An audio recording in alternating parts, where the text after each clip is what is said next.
Fala pessoal, beleza? Bom, tem tempo que eu estou devendo a minha opinião aí sobre o decreto 12686. Eu acabo enrolando com essas coisas porque, graças a Deus, estou trabalhando muito, estudando muito também, mas também porque eu preciso ler o documento antes de dar a minha opinião sobre ele, né? E eu acho que talvez por isso a minha opinião seja um pouco mais qualificada, tá certo? Então, o que que esse documento faz, né? Eu estou falando aqui do decreto 12686. Ele lá no artigo 14, ele que cria um profissional para trabalhar com uma categoria profissional para trabalhar com educação especial, que é o profissional de apoio escolar, certo? Esse profissional estaria aí incumbido das funções de estar acompanhando aquele aluno que precisa de educação especial. Para entender aí a minha visão sobre esse dispositivo, né, desse decreto, eu preciso recorrer a alguns fundamentos teóricos e vai ser divertido. E a história é engraçada também porque a gente sempre faz piada e diz que quando o advogado não tem fundamento para o que ele está pedindo, ele apela para a dignidade da pessoa humana, não é? E isso em 90% das vezes é verdade, mas eu prometo que aqui eu vou estar trabalhando a dignidade da pessoa humana com vocês de um jeito raiz, daquilo que é de verdade, tá bom? Então, como é que começa essa história, né? A gente tem desde sei lá, do século IV, né? A noção de dignidade da pessoa humana, né? Ela começa ali com uma ideia mais ligada à religião. Então, é aquela ideia lá da dignidade da pessoa humana com o fundamento teológico do Imago Dei, que a gente estuda lá no curso de Direito, não é? Às vezes até na catequese, e é um fundamento que dura aí durante quase toda a Idade Média, né? Ali no finalzinho da Idade Média a gente vai perceber uma migração desse fundamento, de um fundamento puramente teológico para um fundamento ontológico, né? Já com o avançado pensamento tomista, né? E a ideia de que o homem tem vontade e espírito, né? E por conta de ter vontade e espírito, ele é de alguma forma sagrado. E esse pensamento ele vai encontrando outros fundamentos, não é? Então aí já na virada do século passado, né, a gente tem uma fase muito interessante de estar estudando com uns autores muito especiais. Então a gente tem a ideia aí de dignidade ligada à personalidade. Então, como o indivíduo humano ele dotado de manifestação da vontade e da personalidade, né? É capaz de externar a sua personalidade, então ele precisa ser respeitado, não é? Então existe aí uma questão do fundamento ético, né?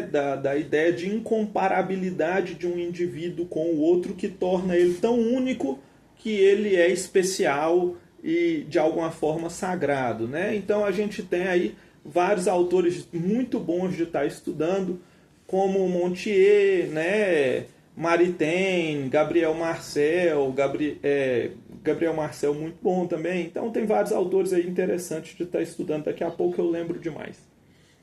Bom, e aí a gente tem ali todas aquelas desgraças do começo do século passado. E aí a gente acaba positivando essa ideia de dignidade da pessoa humana como um direito ligado à personalidade do indivíduo, já com a figura importantíssima da Eleanor Roosevelt e a Declaração Universal dos Direitos Humanos de 1948. Isso acaba também contaminando para o bem o nosso direito constitucional, e aí a gente tem a ideia de dignidade da pessoa humana já no artigo 1º da nossa Constituição de 88. Bom, isso tudo é uma corrente política de pensamento, né, ligada aí à ideia de dignidade da pessoa humana como uma questão de ter ser transcendente, né, o direito do indivíduo e, enfim, que existe algo de sagrado mesmo na pessoa humana e que, apesar de cada pessoa ser de um jeito, ela tem que ser cuidada e respeitada de acordo com as suas individualidades, tá certo? E, por outro lado, a gente tem o outro jeito de pensar politicamente as coisas, né? Que também tem raízes muito antigas, né? O pessoal lá da alquimia, né? E depois, com a Revolução Industrial, a gente tem aí o movimento cientificista, que via a sociedade como um objeto que poderia ser estudado a partir das ciências naturais, né? Da química, da biologia, da física, enfim, a partir dessas leis naturais poderia ter aí o estudo da sociedade, não é? Esse cientificismo ele alcança a economia e aí vem uma ideia reformista de que a sociedade ela pode evoluir e ser melhorada a partir de mudanças econômicas graduais. Então, essa sociedade pode se tornar mais eficiente, mais rica, a partir de um planejamento econômico de mudança da sociedade. Então, a sociedade é vista como um objeto que deve ser melhorado através de mudanças econômicas planejadas para torná-la mais eficiente, tá certo? Então eu tenho aí essa visão, né, cientificista, né, de que a sociedade é um objeto que pode ser estudado a partir das ciências naturais. Depois eu vou ter aí uma ideia aí que passa por uma questão intermediária aí, mas enfim chega nessa ideia de que a sociedade pode ser reformada, pode ser melhorada, pode ser planejada através de mudanças graduais. Depois você tem uma questão da busca por acelerar esse tipo de mudança através do pensamento coletivista. E você chega ao extremo radical disso, que é o pensamento eugenista, né, de que a sociedade ela pode ser melhorada por meio de questões biológicas, né, através da aplicação de fundamentos biológicos, essa sociedade pode estar sendo melhorada, tá certo? Então eu tenho esse pensamento primeiro, né, que vem ali da ideia de dignidade da pessoa humana, que tem raízes muito antigas, e eu tenho esse pensamento segundo, aí que vem de ideias de planejamento central, né, coletivistas e depois, antes disso, reformistas, e que chega aí no seu ponto mais radical com a eugenia, né? E por que isso é importante? Eu diferenciar essa primeira visão política dessa segunda visão política. Porque a gente vê isso nesse decreto. Não é qualquer a ideologia, né, por trás de um decreto desse, né? O pensamento é por que eu vou tá gastando, entre muitas aspas, uma professora, um professor formado com um aluno autista de um nível que ele tem mais dificuldade para estar alcançando a sua autonomia, ou com síndrome de Down, ou com qualquer outra situação de especificidade desse aluno, né?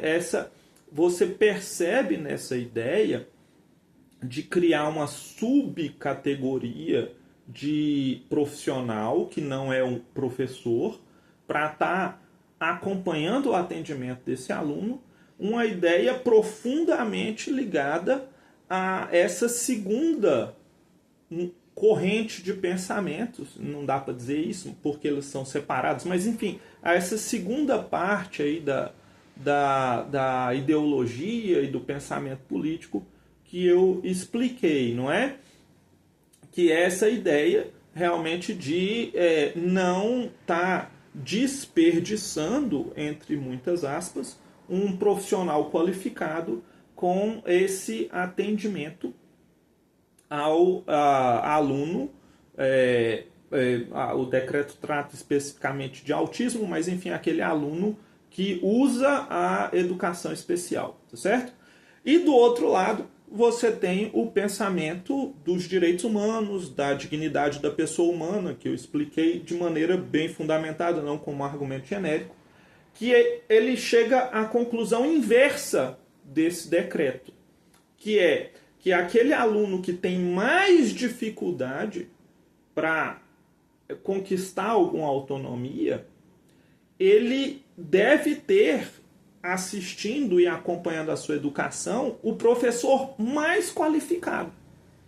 Então, o professor mais especializado é justamente esse, que tem que estar ajudando, às vezes, um aluno a conquistar a autonomia de ir ao banheiro sozinho, por exemplo, ou não sei, qualquer situação em que aquilo tenha uma dificuldade maior para que esse aluno conquiste alguma ou o máximo de autonomia que ele pode conseguir. Então você tem essa lógica eugenista, né, ligada aí ao coletivismo, ao reformismo, ao cientificismo, né, de que para que desperdiçar um professor de verdade com um aluno autista ou que dependa de educação especial, e você tem o pensamento dos direitos humanos, da dignidade da pessoa humana,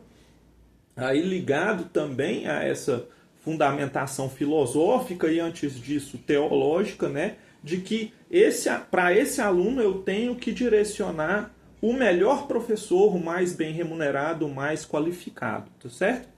Então, na minha visão, espero que ela tenha ficado bem explicada, não é? Esse decreto aqui, esse artigo 14, né, desse decreto 12.686, que cria aí uma subcategoria, mesmo, de professor para estar acompanhando os alunos na educação especial. Ele é um decreto ilegal, porque ele fere a lei de diretriz e base da educação.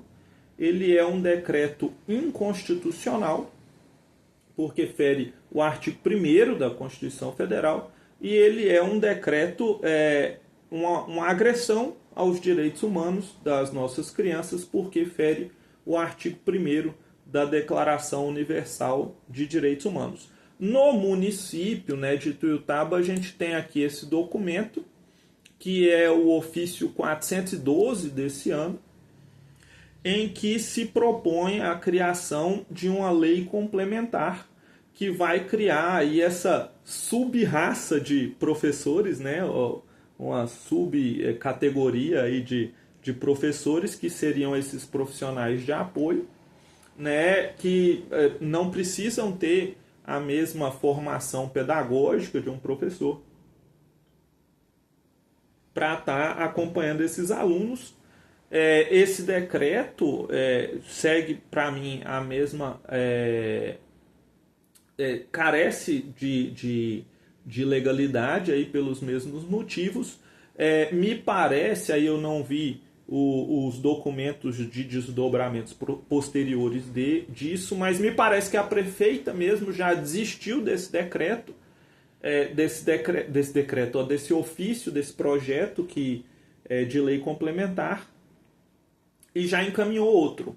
E aí esse outro eu não li, mas de qualquer forma, se esse documento aceita a criação de uma subcategoria de profissional de apoio que não tem o status de professor, se esse documento, se essa lei faz isso, essa lei ela é ilegal, ela é inconstitucional, ela é uma agressão aos direitos humanos e ela é imoral porque vem de uma ideologia eugenista, tá certo? Então, eu espero aí que os nossos políticos procurem seguir a ideia dos direitos humanos, né? A ideia da dignidade da pessoa humana como vetor político para que as nossas crianças que dependem de educação especial tenham sempre acesso aos melhores, mais qualificados e melhores remunerados profissionais da educação, porque é o que eles precisam e porque é o certo, não só do ponto de vista jurídico, mas do ponto de vista moral também, tá certo? Obrigado aí, enfim, por me ouvirem. É a minha opinião sobre isso. Espero que ela tenha ficado bem explicada, tá? Um abraço para todo mundo.